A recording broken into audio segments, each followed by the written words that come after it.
Welcome back to the channel, guys. So I've had a day to sort of reflect and really analyze what happened yesterday with the assassination attempt on former President Donald Trump. And I wanted to break down all of the massive failures from the Secret Service and the entire security team for you guys as a Green Beret. So you guys understand, Army Special Forces actually are the ones who provide this type of security to the POTUS, VPOTUS, when they go into foreign countries. Okay, we work with the Secret Service to do it. So had this been in a foreign country, that would have been Green Berets who would have been in charge of the security. Okay, so that's where I'm coming from this perspective from. Now, you guys know I'm not a tinfoil hat conspiracy theory guy. Unfortunately, this whole thing smells really, really bad.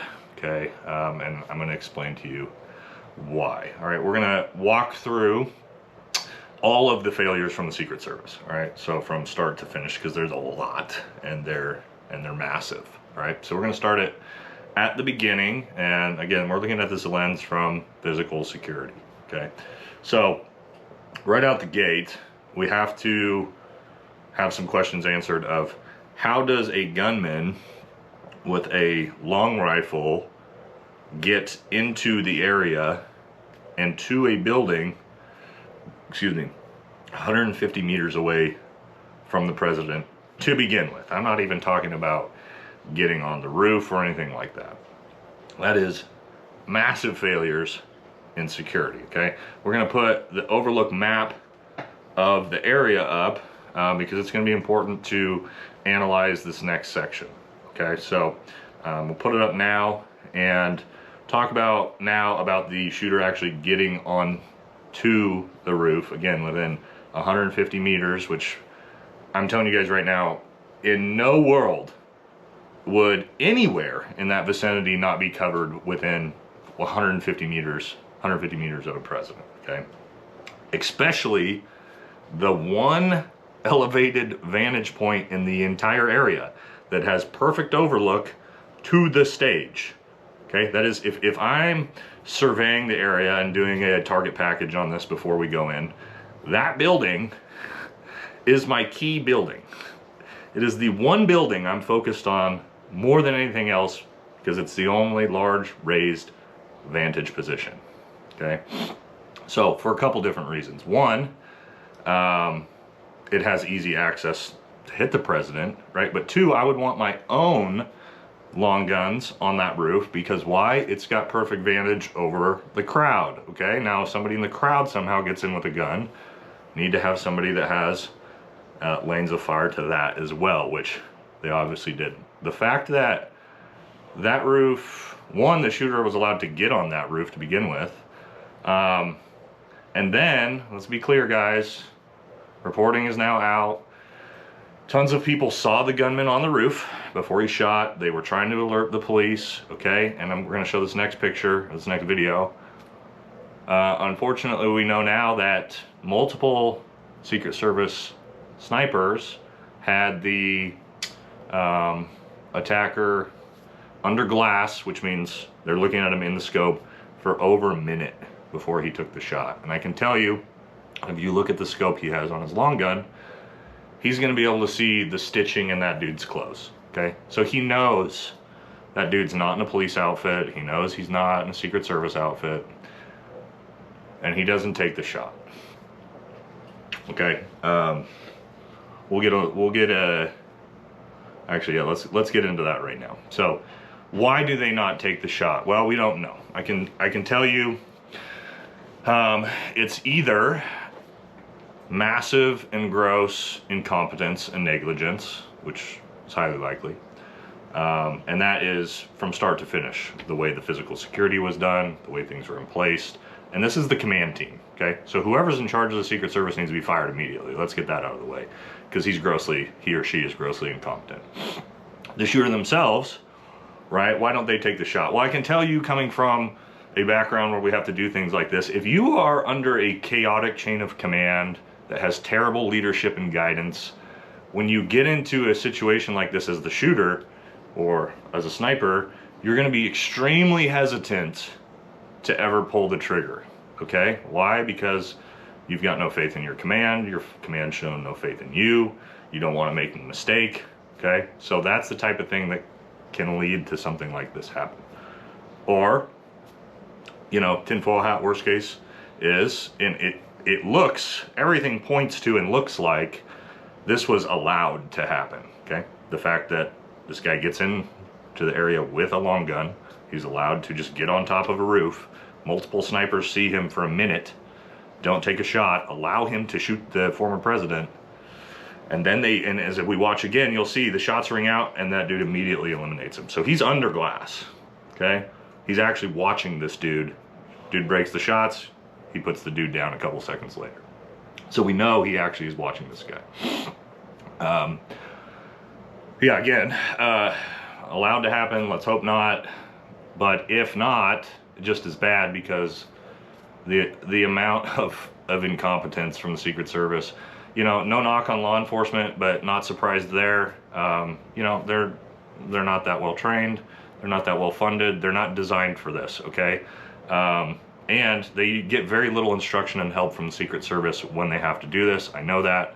I work with law enforcement departments. I know a little bit of the inner workings of this secret security team as well, right? They're not very easy to deal with, from what I've heard. Okay, so let's talk about the shot itself. I think that's really important, and I think people are missing some things here. All right, so of course, what you're gonna hear is, especially from the left, but maybe even from the right, is that this is some, you know, crazy one-off gunman who, you know, look at, he couldn't even hit the target, no training or anything like that. That's probably not true, guys, and I'm gonna break it down for you, okay? This shot, everybody thinks, because if it's obviously the first shot that hits Trump, is not as bad as people think, okay? There's some very key things to this. Let's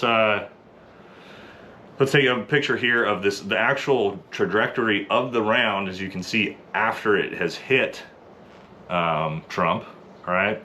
And I've broken this down and I've slow motioned it to the point where I could really see this happen, okay? And what you'll see if you do that is by, massive coincidence, divine intervention, stroke of God, Trump does this weird snap with his head as the shot breaks. And I'm talking right as the shot breaks, which means the shooter wouldn't have had time to readjust for that. He's already breaking the shot as a snap, okay? So through the trajectory of the round, looking at where it's coming from and how Trump snaps his head, it is far more likely that that round was going to hit Trump in the temple or the orbital socket, and as he snaps his head, that round actually instead catches his ear instead of his orbital socket. So I don't think that that shot is nearly as bad as people think. I think it's insane luck. Again, divine intervention that Trump doesn't take that round and kill him instantly. Now, also, the fact that that first round was right there, okay, tells me when we look at the environment going on, the wind, look at this picture here, is at full mast, right? So it's completely horizontal, which means that wind's probably 15 plus miles per hour.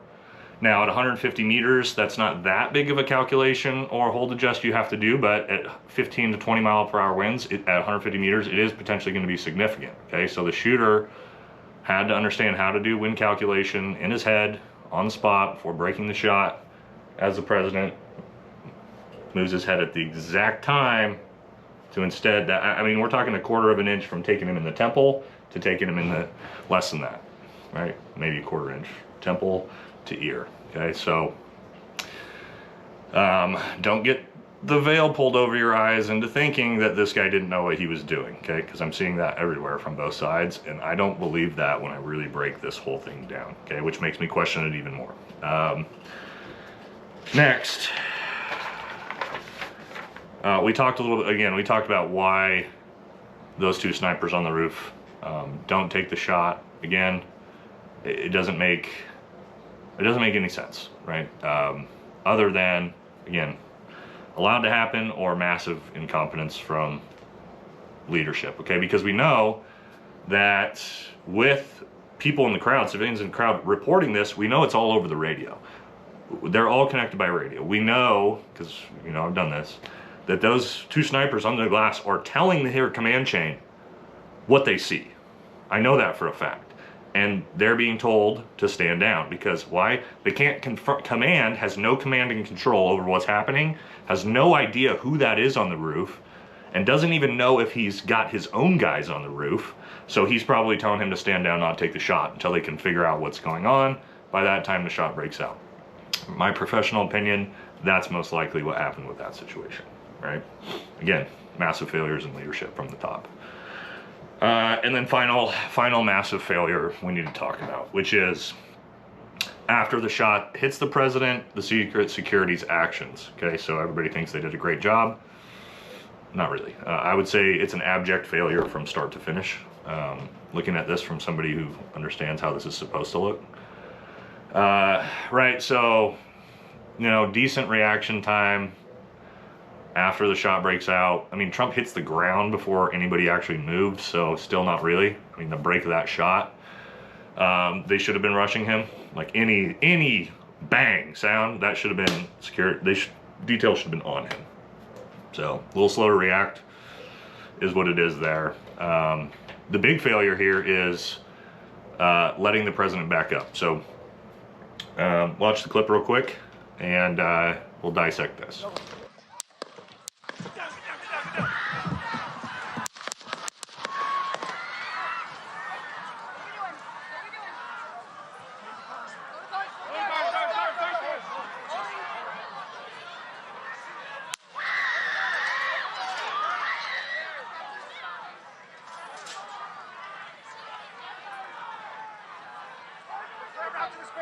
Moving his spear. Hold. When you're ready. On you. Ready? Move. Up. Move. Go. Up. Hawkeye's here. Get ready. We ready?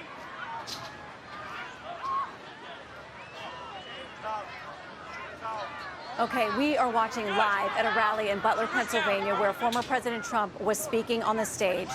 There has been some kind of disturbance that clearly sets law enforcement and Secret Service into motion, immediately jumping around the former president in a protective mode. The crowd has been screaming. They are standing by. You can hear some voices there saying, "Are we ready to go? Are we ready to go?" We are looking at President Trump. This does not look good. I'm going to be honest with you, from what we can see right here, it looks like they are attempting to move him out, that he may have been injured. He is holding up his arm. He is pumping his fist, but clearly Secret Service wants to get him out of this situation. Okay, so yes, at first when I saw this, I was horrified because I couldn't hear the audio. And my thoughts were, what in God's name are you doing standing the president back up 8 seconds after he's just been shot? In complete view of where the shooter just shot from. Then rewatching it, getting some different audio, you can hear the Secret Service calling out shooter eliminated, target down, right? Okay, so that's a little bit of leeway. However, like, you do not know if they aren't multiple gunmen, right? There could be another gunman with a different vantage point. Very often in these type of assassinations there are. Okay, so they should have never let Donald Trump up to where his whole head and face is in view for another shooter to take a shot. Thank God there was only one shooter, and, you know, I mean, the fact that they make that huge slip up and do that leads to this photo. Guys, this photo is the most iconic photo of the next 20 years. And this photo is going to be in history books 100 years from now. Absolutely incredible. Terrible job by the Secret Service to let this happen, but by happen chance, that's the way things get broke down. Okay, so overall, what's my take? Again, you know, I'm not a conspiracy guy, so it's hard for me to want to reach that far and say this was all orchestrated by the CIA and the Secret Service to allow this to happen. Is there potential of that? Yeah, I mean, CIA is known to have offed a few presidents before, so it wouldn't be shocking. But what I really think this is just massive incompetence from the Secret Service. You know, probably DEI initiatives, people being hired that've got no business being there. It's like that in police departments. It's like that in the military. It's all turning into that, especially with this current administration. It's their whole focus. Wouldn't shock me that there's just a bunch of people in place that, you know, are, again, incompetent and don't know what they're doing. Because I can tell you, I've had 10 plus former teammates and SF guys message me. We've been talking. All of us think the same thing. Like, this, it's so obvious that this shouldn't have been able to happen. It wasn't like this was some crazy 800-meter austere shot from an area nobody would have thought from an amazing sniper. This was a 150-meter shot from the one elevated vantage position in the area, and it's not covered. It's highly suspect. That by itself is the conspiracy theory part that makes you go, oh God. But again, probably just massive neglect. But again, everyone in the chain of command, the Secret Service needs to be fired.